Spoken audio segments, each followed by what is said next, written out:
Welcome to our channel. ఈరోజు 'Daaku Maharaj' release అయింది. Already నేను ఒక రివ్యూ చెప్పాను. ఇప్పుడు ప్రధానంగా ఏందంటే 'డాకు మహారాజ్' మీద ఎలాంటి రెస్పాన్స్ వస్తుంది అనేది మనం చూద్దాం. యాక్చువల్‌గా ఏందంటే 'డాకు మహారాజ్' సినిమా రిలీజ్ అయిన తర్వాత దాని రెస్పాన్స్‌లు చూసినప్పుడు అభిమానులు చాలా హ్యాపీగా ఉన్నారు. ఎందుకంటే తాము ఎలా బాలకృష్ణని చూడాలనుకుంటున్నారో బాబీ అలాగా చూపించాడు 'బాబుకెళ్ళి' డైరెక్టర్. కానీ మామూలు ప్రేక్షకులు మాత్రం మిక్స్డ్ రెస్పాన్స్ వస్తుంది. సో, అసలు ఎందుకు ఇలాంటి మిక్స్డ్ రెస్పాన్స్? ఆల్రెడీ 'గేమ్ చేంజర్‌కి' అదే పరిస్థితి. 'డాకు మహారాజు' కూడా మిక్స్డ్ రెస్పాన్స్ ఎందుకొస్తుంది? ఎందుకు యునానిమస్‌గా హిట్ అనే టాక్ రాలేదు? 'పుష్ప 2'కి చూసాం మనం, యునానిమస్‌గా హిట్ అనే టాక్ వచ్చింది. కానీ 'డాకు మహారాజ్' విషయం గాని, లేకపోతే 'గేమ్ చేంజర్‌కి' గాని యునానిమస్‌గా రాలేదు. దీనికి ప్రధాన కారణం ఏందని చూసినప్పుడు ఒకసారి మనం సినిమా ఎలా ఉందో చెప్పుకుందాం. బేసిక్‌గా ఈ కథ గురించి చెప్పాలంటే మనకి మదనపల్లి, చిత్తూరు జిల్లాలో మదనపల్లి హిల్స్ ఉంటాయి. Arch hills. అక్కడ కృష్ణమూర్తి అని ఒక అతనుంటాడు. అతను ఒక స్కూలు నడుపుతుంటాడు. అతను విద్యావేత్త. దాని తర్వాత అతనికి కాఫీ తోటలుంటాయి. వాటిని ఆహ్, త్రిమూర్తులనే అతనికి లీజుకిస్తాడు. సో, అతనేమో వన్యమృగాల స్మగ్లింగ్ చేస్తుంటాడు. అది దానికి వ్యతిరేకంగా ఈ కృష్ణమూర్తి పోలీస్ కంప్లెయింట్ ఇస్తే పోలీసులు రంగంలోకి దిగుతారు. దాంతో త్రిమూర్తులు కృష్ణమూర్తి మీద పగ పెంచుకొని అతని మనవరాలు వైష్ణవిని హాని చేయాలని, కిడ్నాప్ చేయాలని ట్రై చేస్తుంటాడు.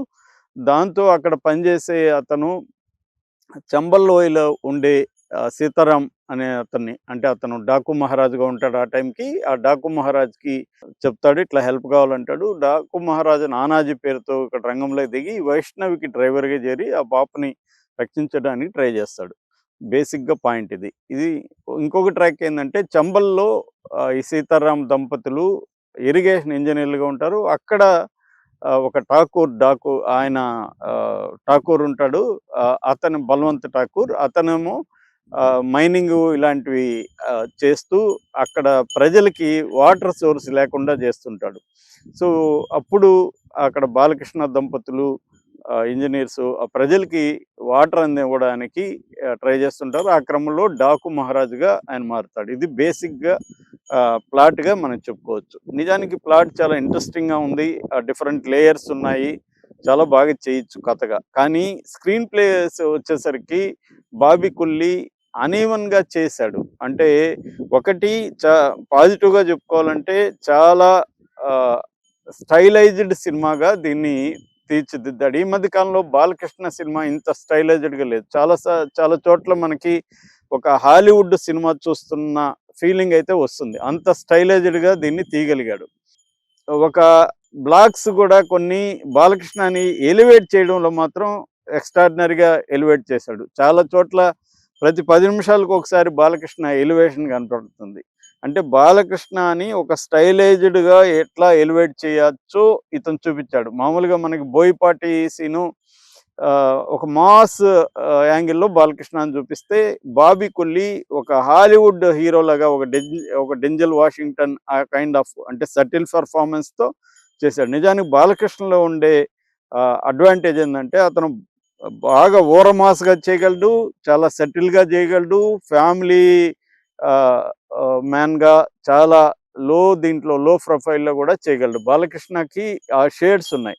ఆ షేడ్స్ అన్నిటిని దీంట్లో బాబీ కొల్లి తీసుకొచ్చాడు. ఆ విషయంలో మాత్రం మనకు ఖచ్చితంగా డైరెక్టర్‌ని మనం అప్రిషియేట్ చేయాలి. ఎక్స్ట్రార్డినరీగా ఉంది. అయితే ఆహ్, అదే సరిపోదు గదా! మళ్ళీ కథలోకి ఇన్వాల్వ్ కావాలి. కథ ఇంట్రెస్టింగ్ ఉండాలి. అలాగా చేయడంలో సెకండ్ హాఫ్‌కొచ్చేసరికి తడబడినాడని చెప్పొచ్చు. ముఖ్యంగా చివరి 40 నిమిషాలైతే బోరింగ్‌గా ఉంది. చాలామంది ఈ ట్విట్టర్‌లో కామెంట్లు కూడా ఏం పెడుతున్నారంటే 40 నిమిషాలైతే హాయిగా నిద్రపోవచ్చని చెప్తున్నారు. అలాగే దీంట్లో ఇంకొక మైనస్ ఏందంటే పాటలు. పాటలు వచ్చేసరికి అందరూ గూడా ఆడియన్సు ఫోన్‌లు చూసుకుంటున్నారు. వాట్సాప్‌లు, ఫేస్‌బుక్‌లు, ఎక్స్‌లు చెక్ చేసుకుంటున్నారు. అంటే ఆ పాటలు ఇన్వాల్వ్ చేసేంతగా ఆ పాటలు లేవు. ఫెయిల్ అయినారు ఆ విషయంలో. సో, అలాగా స్క్రీన్ ప్లే అనీవెన్‌గా ఉంది. బాలకృష్ణ పెర్ఫార్మన్సు, తర్వాత కొన్ని యాక్షన్ సీక్వెన్సెస్ ముఖ్యంగా ఇసుక తుఫాన్ బ్యాక్‌డ్రాప్ గానీ, ఇంటర్వెల్ బ్లాక్ 20 నిమిషాల దాకా ఉంటది. అది గానీ, అటువంటి ప్యాలెస్ సీన్‌లున్నాయి. అవన్నీ గూడా చాలా బాగా ఎక్స్‌ట్రార్డినరీగా వచ్చాయి. ఆహ్, అది ప్లస్ అని జెప్పుకోవచ్చు. అలాగే దీనికి ఇంకొక ప్లస్ ఒచ్చి కెమెరా వర్క్ వండర్‌ఫుల్‌గా ఉంది. కన్నం జేశారు. ఆహ్, అది డిఫరెంట్ లొకేషన్స్ మనకు కనబడతాయి. ఆ డిఫరెంట్ లొకేషన్స్‌ని కలర్ టింట్ గానీ, ఫ్రేమింగ్స్ గానీ, బాలకృష్ణని ఎలివేట్ చేయడం గానీ, అవన్నీ గూడా కెమెరామెన్ ఎక్స్‌ట్రార్డినరీగా చేశాడు. నెక్స్ట్ చెప్పుకోవాల్సింది తమన్. తమన్ బాలకృష్ణ అంటేనే రెచ్చిపోతాడు. ఆహ్, ఎందుకంటే అతనికి ఒక రకంగా మా నాన్న లేని లోటు నాకు బాలయ్య బాబు తీరుస్తున్నాడని గూడా మొన్న గూడా చెప్పుకున్నాడు. సో, స్పీకర్‌లు బద్దలైపోతాయన్నాడు. అది కరెక్టే. చాలా చోట్ల విపరీతంగా మ్యూజిక్‌తో ఎలివేషన్స్ ఉంటాయి. మామూలుగా లేవసలు. అవన్నీ మాత్రం ఫ్యాన్స్‌కి పండగ. బాలకృష్ణ ఫ్యాన్స్‌కి మాత్రం పండగ. తమన్ ఆ వర్క్ అయితే బ్యాక్‌గ్రౌండ్ మ్యూజిక్ వర్క్ చాలా ఎక్స్‌ట్రార్డినరీ చేశాడు. బట్ మామూలు ఫ్యామిలీ ఆడియన్స్‌కి ఒక్కోసారి అది వెరీ లౌడ్‌గా గూడా అనిపిస్తా ఉంటది. So, that is the plus and minus of background score. ఓవరాల్‌గా బ్యాక్‌గ్రౌండ్ స్కోర్ అయితే ఖచ్చితంగా చేశారు. ఆహ్, సో, ఆ పాప చాలా చేసింది. సెంటిమెంటల్ సీన్‌లంతా గూడా చాలా బావున్నాయి. ఆహ్, దీంట్లో 'ప్రజ్ఞా జైస్వాల్' కంటే గూడా ఆహ్, శ్రీనాథ్ 'శ్రద్ధా శ్రీనాథ్' ఉంది గదా! ఆమెకి మంచి ఫుటేజొచ్చింది. స్క్రీన్ టైమ్ బావుంది. ఆమె క్యారెక్టర్ గూడా డిజైన్ జేశారు. ఆ క్యారెక్టర్ ఏంటి? 'శ్రద్ధా శ్రీనాథ్' క్యారెక్టర్‌కి బాలకృష్ణకున్న సంబంధం ఏంటి? ఇవన్నీ స్క్రీన్ మీద చూడాలి. పెద్ద ట్విస్ట్‌లు, టర్నులు స్క్రీన్ ప్లేలో ఏమి లేవు. ఆహ్, ఒక దశ దాటినాక ప్రిడిక్టబుల్‌గా అయిపోతుంది.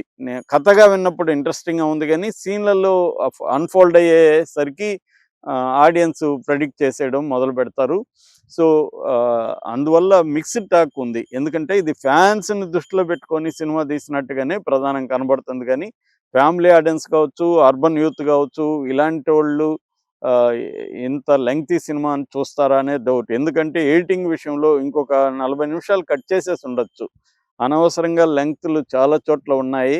అవి గాని కట్ చేసి క్రిస్ప్‌గా తీసుంటే చాలా బావుండేది. 'గేమ్ చేంజర్‌లో' కూడా ఇదే ప్రాబ్లమ్. నేను రివ్యూలో చెప్పిన 'గేమ్ చేంజర్‌లో' కూడా లెంగ్త్‌లు ఎక్కువున్నాయి.